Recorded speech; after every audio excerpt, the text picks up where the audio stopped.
Sebelum kita masuk ke cerita, bagi Mas E dan juga Mbak E yang belum subscribe, silakan klik subscribe sekarang juga.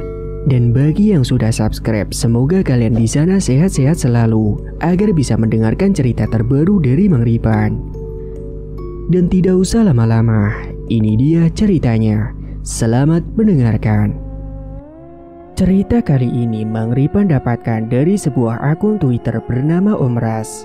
Bagi teman-teman yang ingin membaca ceritanya secara langsung, bisa kunjungi link yang akan Mang Ripan sertakan di kolom deskripsi. Dan ini dia ceritanya.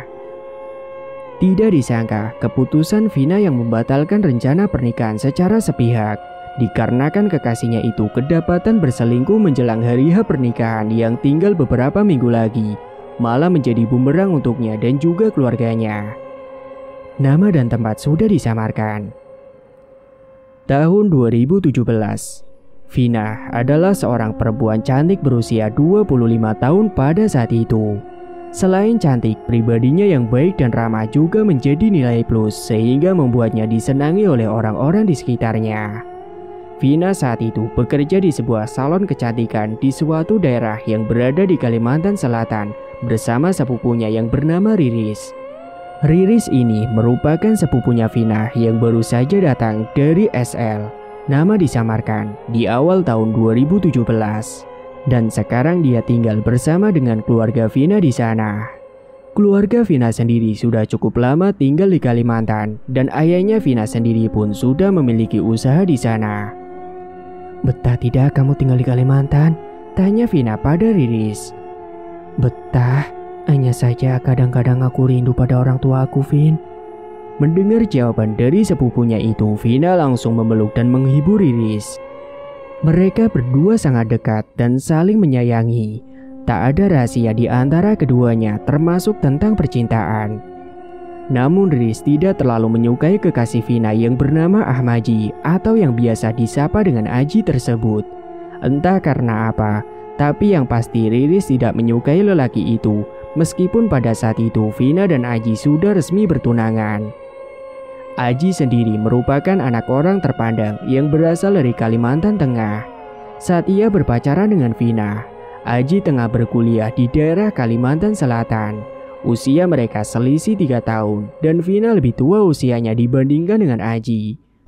Menurut cerita Vina, saat pertama kali ia kenal dengan Aji, waktu itu Aji tengah berada di daerah tempat Vina bekerja. Dan saat itu Aji yang tengah menemani beberapa temannya potong rambut ke salon tanpa basa-basi menggoda Vina. Awalnya Vina tidak merespon dan malah terkesan tak suka dengan keberadaan lelaki itu. Namun Aji tak putus asa. Ia bolak-balik ke salon tempat Vina bekerja hanya untuk mencari perhatian dari Vina. Aji bahkan sampai rela mengeluarkan banyak uang untuk mengajak orang-orang yang ia temui untuk potong rambut ke salon Vina.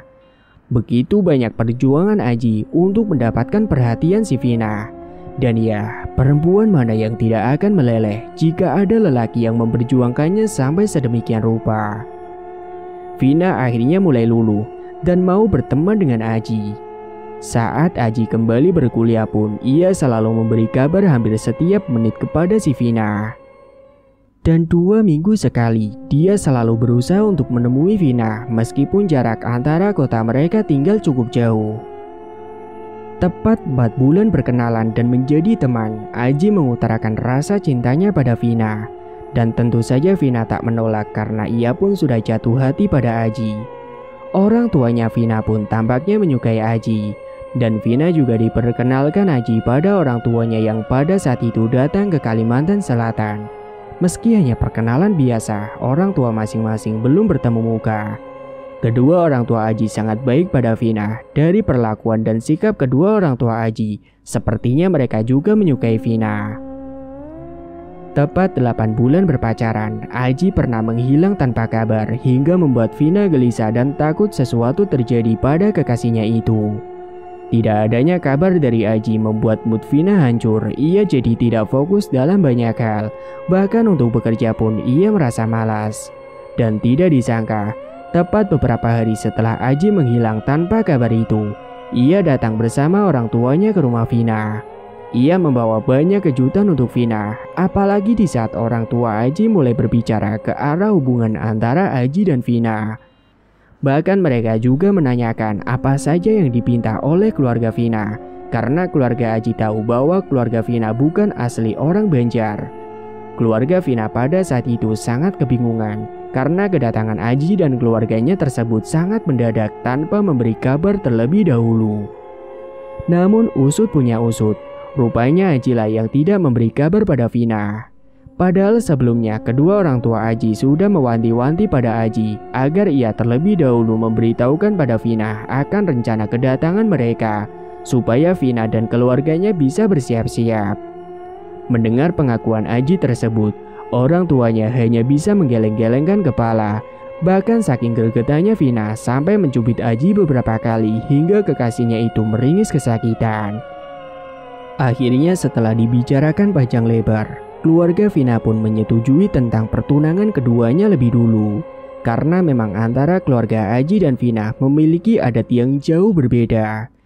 Sehingga untuk memutuskan berapa uang hantaran yang dipinta keluarga Vina harus berunding terlebih dahulu dengan keluarga besar mereka. Jadi malam itu hubungan antara Vina dan Aji sementara waktu hanya diikat dengan sebuah cincin emas.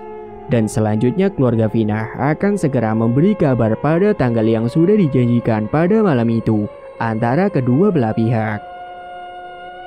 Perbedaan adat dan suku tidak membuat kedua keluarga mundur. Keluarga Vina dan Aji membawa adat mereka masing-masing, termasuk jumlah uang hantaran yang dipinta oleh pihak keluarga Vina. Keluarga Vina meminta uang hantaran sekitar 50 juta rupiah. Dan oleh keluarga Aji permintaan uang hantaran itu langsung disetujui.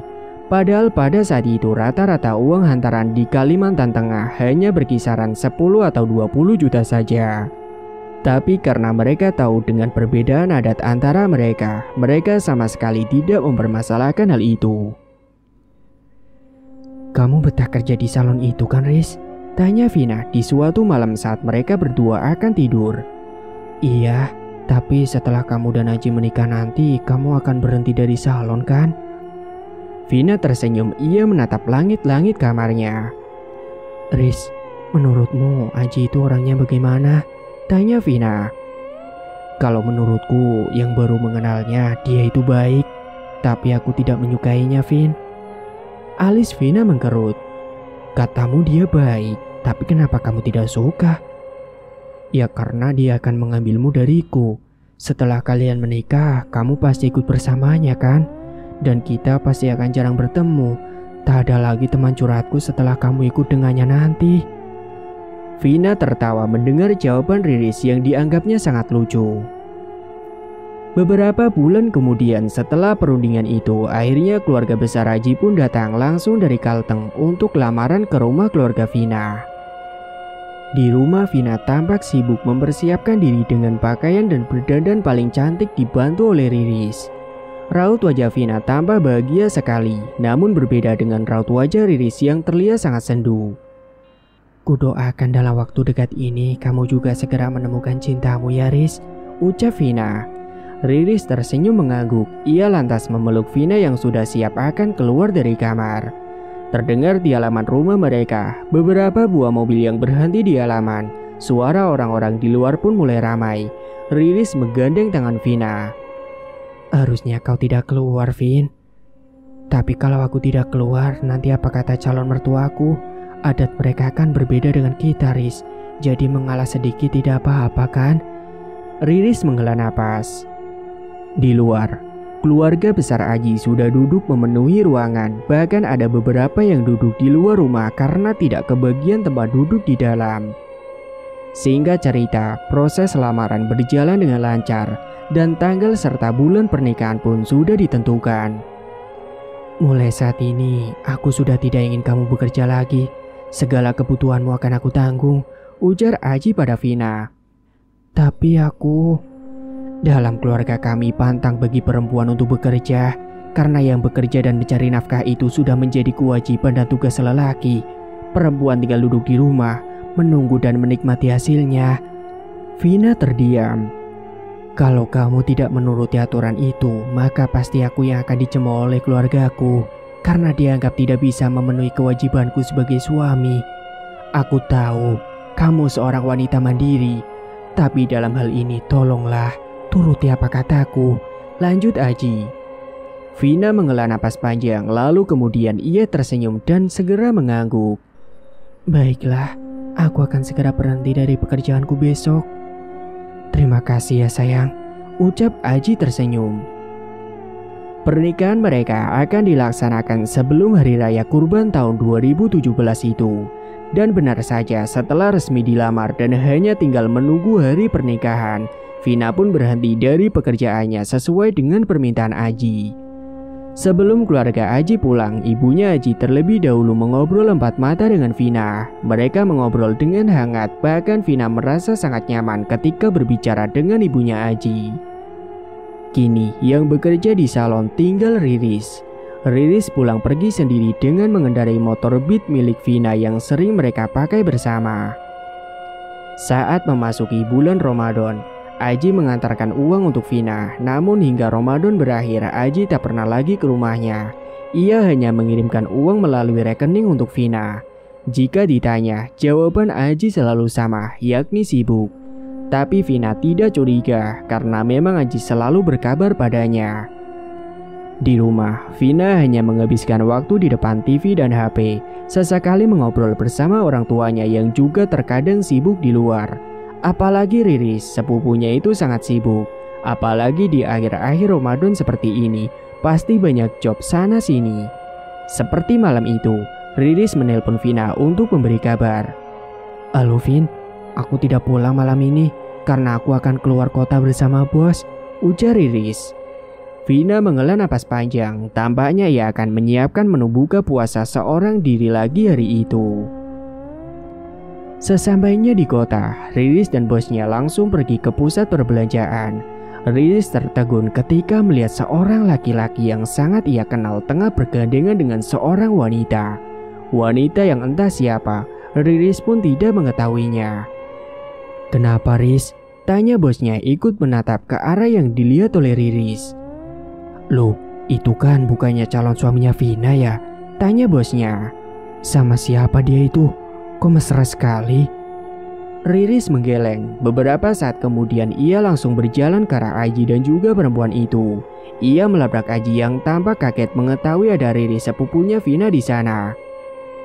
Dia siapa, Ci? Tanya Riris meledak. Kau berselingkuh dari Vina? Bentak Riris tak terkendali. Suaranya melenting nyaring membuat orang-orang di sekitar mereka langsung menoleh. Bosnya Riris langsung menenangkan gadis itu. Aji yang ditanya bukannya menjawab, malah ia membuang muka dan bermaksud untuk pergi andai bajunya tidak Riris tarik. Aku akan beritahu Vina, ancam Riris. Beritahulah kalau dia percaya padamu, jawab Aji yang membuat mata bosnya Riris langsung melotot. Aji pun pergi sambil menggandeng selingkuhannya tanpa memperdulikan Riris yang menatapnya dengan penuh amarah. Bosnya Riris lantas mengeluarkan HP dan memfoto Aji juga selingkuhannya. Setidaknya ini bisa dijadikan bukti dan untuk setelahnya Vina bisa menyelidikinya lagi. Sesampainya di rumah, Riris langsung memberitahukan semuanya pada Vina. Namun Vina yang sudah terlanjur bucin itu tidak percaya sedikit pun dengan apa yang dikatakan oleh Riris. Ini buktinya Vin, dia bukan laki-laki yang baik. Dia berselingkuh di belakangmu.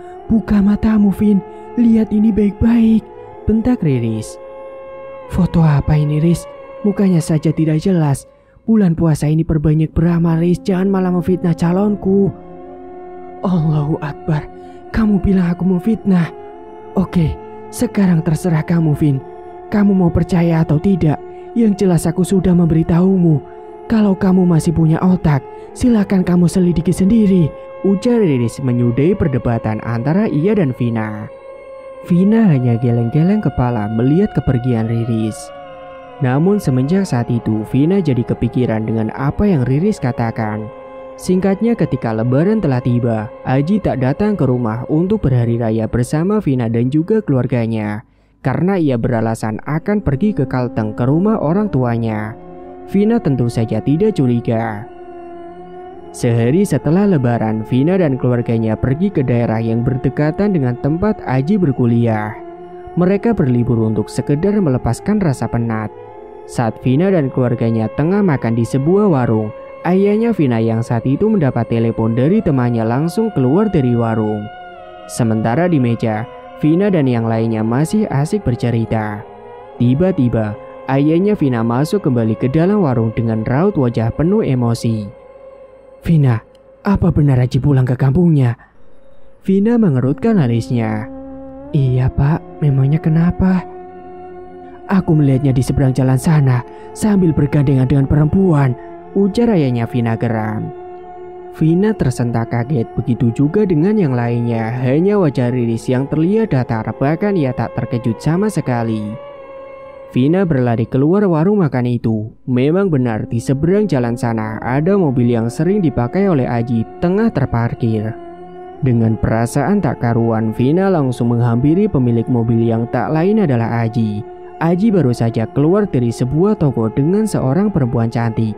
Ia tampak kaget melihat Vina yang sudah berdiri di hadapannya. "Sayang." Air mata Vina langsung merembes tak terbendung. Ia tak bisa berkata-kata, hanya terdengar suara tangis dan mulutnya yang terlihat bergetar saat itu. Sebuah tamparan cukup keras yang nyaring melayang ke wajah Aji. Ayahnya Vina tampak sangat marah pada calon menantunya itu. Sementara Riris langsung memeluk dan menenangkan si Vina. Riris disuruh ayahnya Vina untuk membawa Vina pergi dari situ. Dan saat mereka menjauh, Riris tahu bahwa ayahnya Vina pasti memarahi Aji habis-habisan setelah mereka pergi.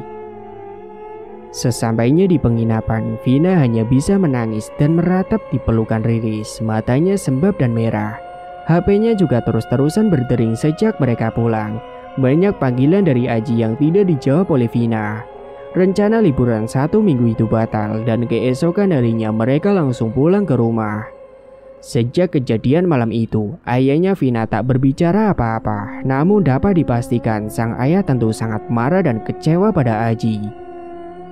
"Vina, batalkan saja rencana pernikahan itu. Jangan diteruskan. Aku benar-benar tidak bisa lagi menerima laki-laki itu sebagai menantuku," ujar ayahnya Vina sesampainya mereka di rumah. Vina tak menjawab, ia lantas langsung masuk ke kamarnya. Namun mungkin karena rasa sayangnya yang begitu besar terhadap Aji, Vina akhirnya mau menemui Aji dan menerima permintaan maaf dari lelaki itu. Aji menghapus semua nomor-nomor telepon perempuan di HP-nya dan menyuruh Vina untuk mengecek sendiri isi HP-nya.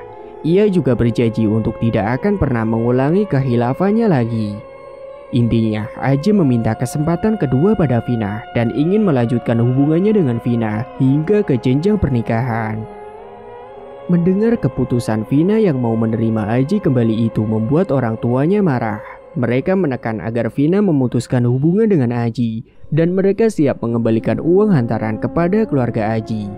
Namun Vina menangis-nangis memohon bahkan sampai bersujud di kaki orang tuanya agar mau memberikan kesempatan kedua untuk Aji. "Dia berjanji tidak akan mengulangi kesalahannya, Pak. Vina mohon berikan kesempatan Aji sekali ini saja. Dan kalau dia mengulanginya lagi, Vina janji akan langsung memutuskan hubungan dengannya," isak Vina sambil memeluk kaki ayahnya.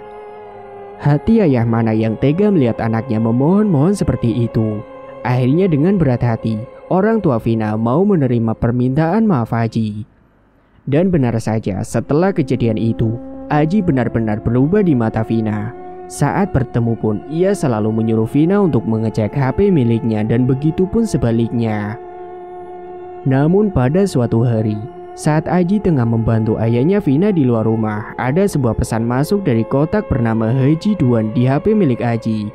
Yang anehnya pesan itu berisi kata-kata mesra yang terasa janggal jika dikirimkan oleh seorang laki-laki kepada laki-laki. Vina berusaha mengabaikan pesan itu, namun semakin diabaikan, Vina menjadi semakin kepikiran. Akhirnya dengan berat hati ia menelpon nomor tersebut. "Siapa sayang?" tanya Aji yang baru saja masuk. "Haji Duan," jawab Vina dengan bibir suara bergetar. Wajah Haji terlihat kaget, ia langsung mengambil HP-nya dari tangan si Vina. "Oh, ini pamanku dari Marabahan sayang. Tapi kenapa suaranya perempuan dan isi pesannya juga mesra sekali. Aji terdiam. Mungkin itu tadi si Mila, anak pamanku.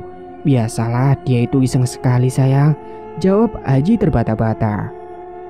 Aku kira kamu sudah berubah, tapi rupanya benar kata ayahku. Pengkhianat sepertimu memang tidak bisa dimaafkan, teriak Vina marah. Sayang, aku bisa jelaskan. Tolong ku mohon dengarkan dulu. Ini, aku telepon sekarang juga ya nomornya, biar kamu tahu kalau nomor ini memang milik pamanku. Namun Aji tak juga menelpon nomor itu. Ia malah berusaha membujuk Vina, padahal saat itu Vina ingin pembuktian dari Aji. Teleponlah kalau memang benar, tantang Vina. Tampak sekali saat itu Aji ragu-ragu, namun akhirnya ia telepon juga nomor itu. Namun volumenya dikecilkan. Loudspeaker. Dan saat di loudspeaker, suara di seberang telepon masih sama, yaitu suara lembut seorang perempuan yang memanggil Aji dengan panggilan sayang. Mila, jangan bercanda lagi ya. Candaanmu bikin aku dan calon istriku bertengkar, ucap Aji. Maksud kamu apa sih, Yang? Mila siapa? Kamu lagi bercanda ya? Ujar suara di seberang telepon. Vina tersenyum sinis, dari sudut matanya keluar air bening. Mulai saat ini, hubungan kita sudah berakhir, ucap Vina bergetar. Aji tampak kacau, ia mencoba menahan langkah Vina yang akan keluar dari rumah. Loh, kenapa Vin? Tanya ayahnya. Kalian benar, aku bodoh, mau-maunya percaya dan memaafkan laki-laki anjing seperti ini. Aku kira dengan maaf dan kesempatan yang kuberikan, dia akan berubah. Tapi ternyata... Kata-kata Vina terhenti, air matanya semakin deras mengalir. Ayahnya Vina yang mendengar ucapan putrinya itu langsung menghela napas panjang. Wajahnya memerah menahan amarah. Namun ia tak mau melakukan apapun terhadap Aji. Ia membiarkan Vina yang mengambil keputusan selanjutnya. Vina, aku minta maaf. Namun Vina tak menggubris permintaan maaf dari Aji. Ia terus masuk kembali ke dalam rumah dan mengunci diri di dalam kamarnya. Dapat ia dengar ayahnya yang menyuruh Aji untuk pulang dengan nada marah. 2 hari 2 malam Vina mengurung diri di dalam kamar dan hanya menangis di tempat tidurnya. Dan di hari ketiga ia keluar kamar dengan perasaan yang lebih baik setelah puas menangis. Aku sudah yakin untuk membatalkan pernikahan ini. Lebih baik batal sekarang daripada nanti bercerai setelah pernikahan, ucap Vina. Raut wajah orang tuanya tampak lega mendengar keputusan Vina, dan mungkin disinilah awal musibah itu. Vina menyampaikan keputusan pernikahan tersebut melalui telepon dengan orang tua Aji. Keluarga Vina juga mengatakan akan segera mengirimkan uang hantaran tersebut melalui rekening. Namun rupanya orang tua Aji tidak mau jika uang tersebut dikembalikan. Mereka berkata kalau anggap saja uang itu sebagai kompensasi atas kesalahan Aji terhadap Vina. Tentu saja itu ditolak ayahnya Vina. Namun mereka tak dapat berbuat apa-apa karena setelah mengatakan hal tersebut, telepon pun dimatikan langsung oleh orang tua Aji. Beberapa waktu berlalu setelah pembatalan rencana pernikahan. Malam itu, ayahnya Vina pulang seorang diri dengan keadaan hujan. Namun entah bagaimana tiba-tiba seorang muncul di tengah-tengah jalan menembus hujan yang sangat lebat seperti menghadang laju motor yang dikendarai ayah Vina. Karena jalanan yang terlalu licin disebabkan hujan, saat berusaha mengelak agar tidak menabrak orang itu, akhirnya membuat motor ayah Vina terjatuh. Tubuhnya mengempas jalan, dan karena benturan yang begitu keras membuat ayah Vina tidak sadarkan diri seketika. Untungnya tidak begitu lama, ada orang yang lewat di jalan itu, dan merekalah yang menolong ayah Vina membawanya ke klinik terdekat. Semenjak kecelakaan tunggal itu, keluarga Vina mulai dihantui oleh hal-hal yang tidak masuk akal. Bahkan Vina sekarang mulai berubah. Ia yang sebelumnya sudah kembali ceria, kini mendadak murung.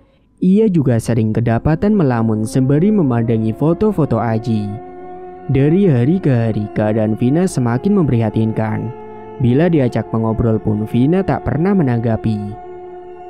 Pernah suatu malam, ia berteriak-teriak histeris memanggil-manggil nama Aji. Setelah sebelumnya foto-foto Aji Riris buang. Teriakan Vina bagai orang kesurupan. Ia bahkan sampai mencakar-cakar wajahnya sendiri karena marah. Vina menjadi tak terkendali dan rupanya hal itu terus berlangsung. Bila salah sedikit saja, Vina langsung mengamuk. Bahkan ia tak segan menyakiti orang yang membuatnya marah, tak peduli meskipun orang itu adalah orang tuanya sendiri. Alhasil karena takut menyakiti orang, akhirnya Vina mulai dikurung di kamarnya. "Aji, Aji!" teriak Vina histeris sambil menggedor-gedor pintu kamarnya. Setelah hampir 2 jam berteriak dan juga memanggil-manggil Aji, suara Vina perlahan menjadi senyap. Karena takut terjadi apa-apa pada Vina, orang tuanya lantas membuka pintu kamar tersebut. Dan alangkah kagetnya mereka begitu melihat Vina yang tengah mengacak-ngacak kotorannya sendiri. Bahkan di sekitaran mulutnya belepotan kotoran. 3 minggu sudah keadaan Vina seperti itu. Ia juga sudah dibawa berobat ke sana kemari.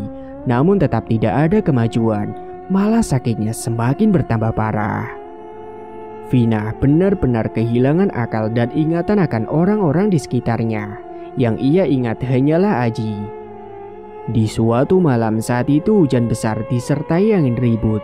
Sejak sore hari Vina sudah tidak terdengar suaranya. Orang tuanya mengintip dari lubang kunci dan mereka tampak bingung dengan apa yang mereka lihat. Tingkah Vina di dalam kamar itu benar-benar menakutkan bagi siapa saja yang melihatnya. Ia duduk bersila, rambutnya menutupi wajah. Dengan kepala menunduk, kepalanya digerakkan ke kiri dan ke kanan, mirip seperti orang sedang tahlilan. Ayah Vina langsung membuka kunci pintu kamar tersebut dan berusaha menyadarkan Vina yang terus-terusan menggerakkan kepalanya kiri dan kanan sambil menyebutkan nama Aji berulang kali. Tubuh ayahnya terbanting mengenai meja rias hingga kaki meja rias itu patah. Melihat suaminya meringis kesakitan, ibunya Vina lantas berlari mendekat. Ia berusaha membantu mengangkat tubuh suaminya itu. Namun baru saja melangkah, Vina langsung berteriak nyaring. Ia berteriak dengan kepala menengadah ke atas. Perlahan-lahan Vina bangkit dari duduknya dan langsung menyerang sang ibu. Ayahnya Vina yang masih kesakitan itu berusaha menolong. Namun lagi-lagi tenaga sang ayah kalah kuat dengan tenaga Vina yang sudah mirip seperti tenaga 5 orang laki-laki tersebut. "Mana Aji? Mana Aji?" teriak Vina dengan tangan yang terus menampar wajah ibunya berulang kali. "Vina, hentikan Vina!" teriak ayahnya gusar. Namun bukannya berhenti, Vina malah semakin menjadi-jadi. Leher ibunya dia cekik hingga tubuh wanita itu sedikit terangkat. Kakinya berusaha menapak lantai tapi cekikan Vina terlalu kuat hingga mampu mengangkat tubuh sang ibu dengan hanya 1 tangan. "Astaga!" teriak Riris yang baru pulang ke rumah. Riris mengedarkan pandangannya mencari sesuatu yang bisa dijadikan senjata untuk melumpuhkan Vina yang semakin brutal. Tiba-tiba matanya tertuju pada sebuah tongkat kayu yang memang sudah lama berada di dekat lemari. Dan tanpa pikir panjang, Riris langsung memukulkan tongkat kayu itu ke kepala Vina hingga gadis itu jatuh tersungkur. Riris gemetar, ia langsung menangis meminta maaf pada orang tua Vina. "Vina, maafkan aku Vin. Aku tidak bermaksud menyakitimu. Karena andai aku terlambat sedikit saja mamamu bisa mati," isak Riris sambil terus memeluk tubuh Vina. Untungnya Vina tidak kenapa-napa gara-gara pukulan itu. Setelah sebulan lebih, beberapa hari keadaan Vina seperti itu. Bahkan kini ia tak mau lagi berbicara ataupun makan. Ia hanya minum air. Itu pun air yang diminum bukan sembarang air, melainkan air pipisnya sendiri. Wajahnya pucat, tubuhnya kurus, dan dari raut wajahnya tampak jelas sekali kalau dia sudah sangat tersiksa. Vina sekarang tak ubahnya bagaikan mayat hidup. Di hari ke-39, Vina sudah tidak bisa bangkit dari tempat tidur. Dari mulutnya selalu mengeluarkan cairan berlendir mirip lendir siput. Tubuhnya menggigil dan bibirnya membiru. Mungkin karena selama beberapa hari dia menolak makan dan hanya minum air kencingnya sendiri. Melihat keadaan Vina yang demikian, orang tua Vina sudah pasrah dengan apa yang akan terjadi pada Vina selanjutnya. Namun meski begitu, mereka masih berharap jika Vina bisa sembuh seperti sedia kala lagi. Akan tetapi tepat pada malam ke-40, Vina meraung-raung seperti orang yang sangat kesakitan. Raungannya membangunkan semua orang yang berada di rumah. Dan begitu pintu kamar dibuka oleh ayahnya, terlihatlah Vina yang masih terbaring dengan tubuh yang sudah kejang-kejang. Matanya melotot menatap atas kamar, seolah sedang menatap sesuatu yang sangat menakutkan. Riris yang gugup, dengan tangan gemetar langsung mengambil buku Yasin. Gadis itu sepertinya sudah mempunyai firasat tentang Vina. Dengan suara gemetar, Riris mulai membaca Yasin yang ada di tangannya sambil sesekali menatap iba pada Vina yang masih meraung-raung. Hampir 3 jam Vina meraung dan menangis dengan mata yang terus-menerus menatap ke langit-langit kamar. Hingga kemudian suara raungannya mulai menghilang, namun matanya masih tetap lekat menatap ke atas. Perlahan-lahan, napas Vina mulai berjangka, puncaknya pada pukul 5 subuh. Vina berhenti bernapas, namun matanya masih tetap melotot ke atas. Vina dinyatakan meninggal dunia di usianya yang terbilang masih cukup muda. Ada beberapa orang yang mengatakan, termasuk mantan bos almarhumah dulu, bahwa Vina kemungkinan terkena santet.